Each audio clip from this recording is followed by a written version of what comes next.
किसान साथियों नमस्कार, राम राम, सत श्री अकाल, आदाब।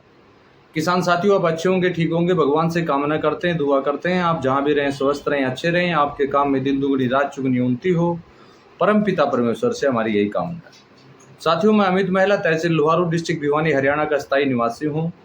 आज दिनांक 4 अगस्त 2023 है और हर बार की तरह आज भी हम एक विशेष विषय को लेकर आप लोगों के बीच में हाजिर हुए हैं।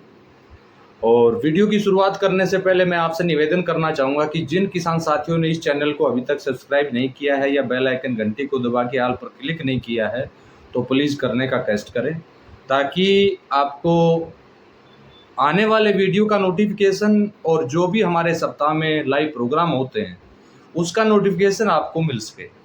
उससे आपकी जानकारी बढ़ेगी, आपको बेनिफिट होगा, फ़ायदा होगा। और उसके साथ साथ जो चीज़ें, जो सवाल आपके हैं वो आप रखेंगे तो उनसे संबंधित जो भी समस्याएं आपको आएंगी उनके बारे में विस्तार से आप हमारे साथ बातचीत कर पाएंगे। तो साथियों, जिंक के बारे में आज हम चर्चाएं करेंगे। वैसे तो अगर हम बात करें तो जिंक बैक्टीरिया जो है, यानी मैं पूरी इसकी आपको थोड़ा सा बता देता हूँ। Zinc solubilizing bacteria already waste decomposer में प्रचुर मात्रा में पाए जाते हैं। काफ़ी एक अमल की अगर हम बात करें, माननीय चंद्रा जी बताएंगे मेरी वीडियो के बाद, उनका वीडियो आप सुन पाएंगे। तो इसका काम क्या होता है, मुख्य रूप से बात करें तो जिंक किस में पाया जाता है? जिंक जस्ता में पाया जाता है और जस्ता हमारी मिट्टी में काफ़ी होता है। कहीं कहीं जगह तो बहुत जगह तो काफ़ी मात्रा में जस्ता पाया जाता है। जस्ते की जैसे मिट्टी जांच रिपोर्ट करवाते हैं तो उसमें जस्ते की जो है ये बताया जाता है कि जस्ते की मात्रा अधिक है, लेकिन वो जटिल अवस्था में पाया जाता है, कठोर अवस्था में पाया जाता है। तो उसको जिंक, जो हमारा जिंक सोलुबिलिजिंग बैक्टीरिया है, वो किस तरह से कार्य करता है उसके ऊपर। यह जीवाणु राइजोस्फीयर को निवेशित करके और जटिल जस्ता यौगिकों को सरल यौगिकों में घोलकर पौधे की वृद्धि और विकास में सुधार करता है। यानी मैंने आपको बताया कि जस्ता के अंदर जिंक पाया जाता है और हम जैसे माइक्रोन्यूट्रिएंट बनाते हैं, इत्यादि बनाते हैं, उसमें बार बार आपसे चर्चाएं करते हैं कि आप जिंक की जगह पर जिंक भस्म या जिंक पाउडर डालिए, और वो पाउडर डलवाने की हम बात करते हैं। लेकिन अगर सही मायने में बात किया जाए तो जस्ता धातु अगर आपको मिल जाती है तो ये जो जस्ता के जितने भी जटिल, यानी पत्थर की तरह जो कठोर मिलता है जस्ता, उसको, उन यौगिकों को ये घुलनशील करके सरल यौगिकों में बना देता है और पौधे को देके पौधे के विस्तार में ये काम आता है। और आप जानते हैं जिंक की कमी की वजह से जो नए पत्ते जो हमारे आते हैं, वो पत्ते पीलापन उसके अंदर काफ़ी दिखाई देता है, पौधे की ग्रोथ ना के बराबर होती है और कुछ अन्य चीज़ें भी हम देखने को मिलती हैं, पौधे में बढ़वार रुक जाती है। जिंक की आपूर्ति अगर हमारे खेत में है तो जिंक की उपलब्धता अगर ज़मीन में है तो उससे हमारी ज़मीन भुरभुरी भी आपको दिखाई देगी, ज़मीन के अंदर पानी सोखने की अक्षमता भी आपको दिखाई देगी, दाने का जो साइज़ है, जो भी आप फसल लगाएंगे वो समान रूप से आपको मिलेगा। तो काफ़ी साथी जो जिंक के लिए बार बार बात करते हैं, जिंक को शॉर्ट फॉर्म में जो बोला जाता है बैक्टीरिया का नाम ZSB के नाम से जाना जाता है, जो जिंक सोलुबिलिजिंग बैक्टीरिया के नाम से बोला जाता है, जो वेस्ट डिकम्पोजर के अंदर काफ़ी मात्रा में पाया जाता है। तो वेस्ट डिकम्पोजर के साथ जो माइक्रोन्यूट्रिएंट हम बनाते हैं उसमें जो भी जिंक से संबंधित डालते हैं उसको घुलनशील अवस्था में करके और पौधों को देने में हमारा पूरा सहयोग करता है। तो साथियों, आज हमने बात की जिंक की भूमिका के बारे में, उसकी कमी, यानी जिंक सूक्ष्म पोषक तत्वों में सबसे महत्वपूर्ण तत्व हमारे लिए माना गया है अगर सही मायने में आप बात करें तो। अब आगे इसके विषय में हम बातचीत करेंगे, इसको हम कैसे उपलब्ध करवाएं हमारी ज़मीन में, किस तरह से हम इसको स्टोरेज ज़मीन में करें, जिंक जो बैक्टीरिया हमारा है, यानी ZSB जो बैक्टीरिया है, इसको हम कैसे मिट्टी में लाएं, हमारी धरती माता के अंदर वो आए। पहले थे, लेकिन रासायनिक की अत्यधिक मात्रा की वजह से सारे हमारे जो मित्र बैक्टीरिया थे, मित्र फंगस थे, वो ख़त्म हो गए।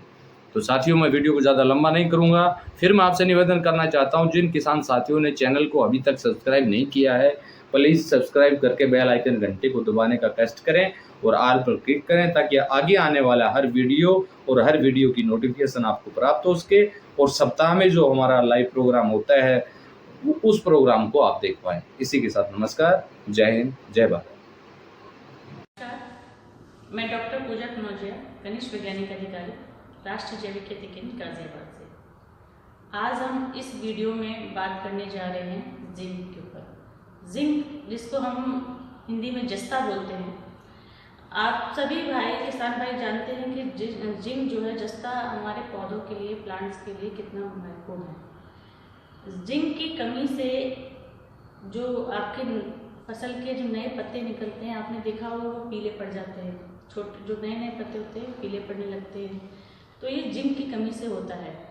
और साथ में जिंक जो है बहुत महत्वपूर्ण है कि आपके पौधों की जो जड़, जो तना है, उसकी लंबाई के लिए।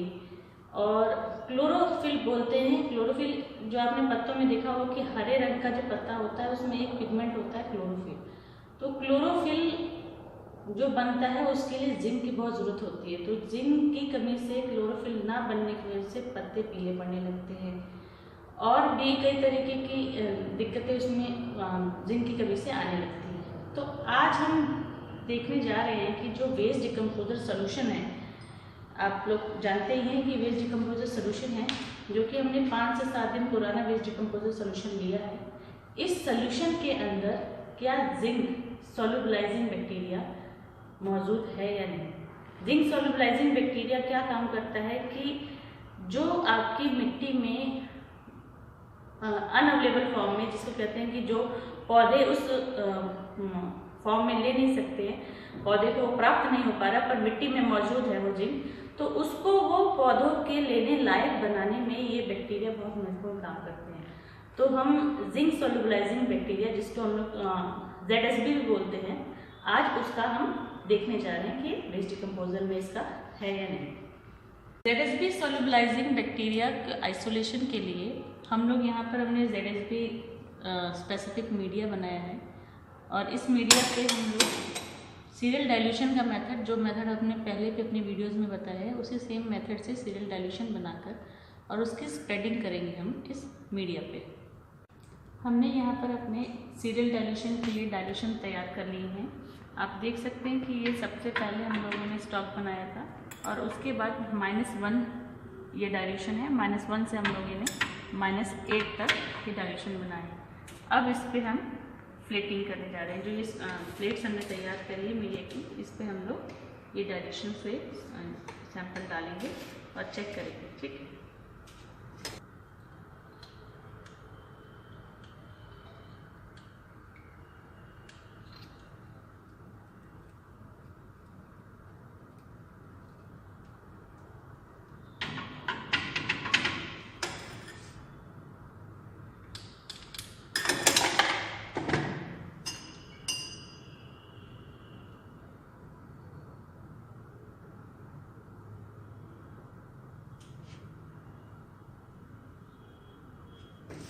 स्प्रेडर को हम लोगों ने ये ठंडा करने के बाद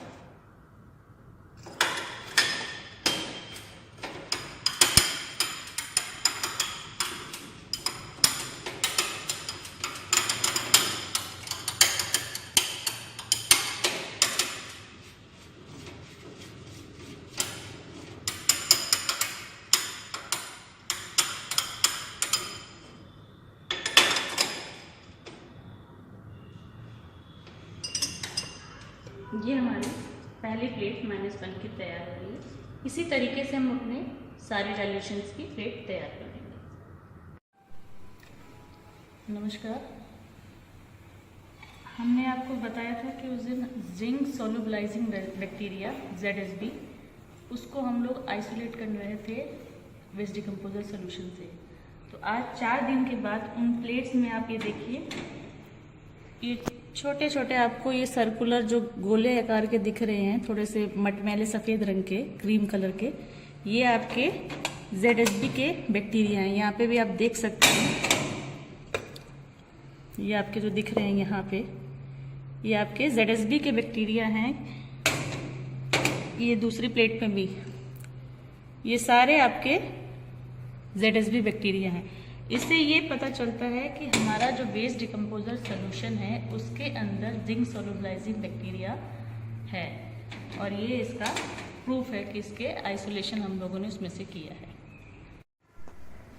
जैसा कि आज आपने देखा, डॉक्टर पूजा जिन्होंने वेस्ट डिकम्पोजर सोल्यूशन को एक बार फिर से लैब में टेस्ट करा और उसमें पाया गया कि हमारा नाइट्रोजन, पहले हम लोग बताया था कि नाइट्रोजन बैक्टीरिया इसके अंदर है, राइजोबियम में एज़ोबैक्टर है, जोस्पेलियम में।